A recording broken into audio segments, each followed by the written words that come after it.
জীবনে এমন এক সময় আসে, একটা সময় গিয়ে মনে হয় সব কিছু হারিয়ে গেছে। কিন্তু এমন একজন মানুষ ছিলেন যিনি সব কিছু হারিয়েও আল্লাহর দিকে ফিরে চেয়ে বলেছিলেন, হে আল্লাহ, আমি কষ্টে আছি আর তুমি তো সবচেয়ে দয়ালু। আপনারা হয়তো ইতিমধ্যে বুঝেই গেছেন আমি কার কথা বলতে যাচ্ছি। তিনি আর কেউ না, তিনি ছিলেন আইয়ুব আলাইহিস সালাম। তিনি ছিলেন ধনী, সম্মানিত, আল্লাহ ভীরু। অগণিত পশু, জমি জমা, সন্তান সন্ততি সবই ছিল তার। এক কথায় বলতে গেলে কোনো কিছুরই কমতি ছিল না তার। কিন্তু তার সব কিছুর চেয়েও বড় জিনিস ছিল তার ঈমান। কিন্তু ভাগ্যের কি পরিহাস, ধীরে ধীরে একদিন সব কিছু চলে যেতে লাগলো।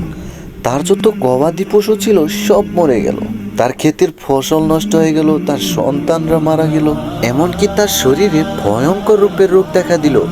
তাকে ছেড়ে সবাই চলে গেল, শুধু একজন ছাড়া, তিনি ছিলেন তার স্ত্রী।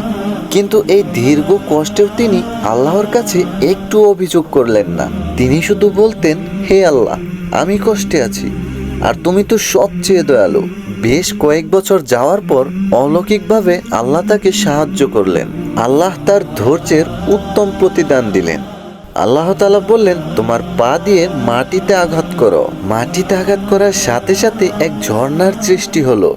এবার আল্লাহ তাআলা বললেন, সেই পানি পান করো এবং গোসল করো। সেই পানি যখন আইয়ুব আলাইহিস সালাম পান করলেন এবং গোসল করলেন, সাথে সাথে তিনি সুস্থ হয়ে গেলেন। সব থেকে মজার বিষয় হচ্ছে, তিনি অতীতে যত কিছু হারিয়েছিলেন, সম্পদ, সন্তান, ক্ষমতা, এগুলো সব দ্বিগুণ ফিরে পেলেন। একটা কথা ভেবেছেন, যিনি নবী হয়েও এত কষ্ট সহ্য করেছেন, তার সন্তান, স্বাস্থ্য, সম্পত্তি সব হারিয়ে ফেলেছিলেন, কিন্তু আল্লাহর উপর থেকে কখনোই ভরসা হারাননি। তার ধৈর্যের প্রতিদান কিন্তু আল্লাহ অবশ্যই দিয়েছিল। আচ্ছা, আমরা কি তাহলে আমাদের সামান্য দুঃখ কষ্টে হতাশ হয়ে যাব? এটা কি আপনি জানেন, আল্লাহ যাকে ভালোবাসেন তাকে আল্লাহ পরীক্ষা করেন, আর যে পরীক্ষা সহ্য করে সে হয় আল্লাহর প্রিয়। তাই আপনার জীবনেও যদি কোনো দুঃখ কষ্ট থাকে, তাহলে অবশ্যই আইয়ুব আলাইহিস সালামকে স্মরণ করবেন। এই ভিডিওটি বেশি বেশি শেয়ার করে দেবেন, কেননা আপনার একটা শেয়ারের মাধ্যমে অন্য একটি মুসলিম ভাই বোন হয়তোবা ধৈর্য ধারণ করতে পারবে।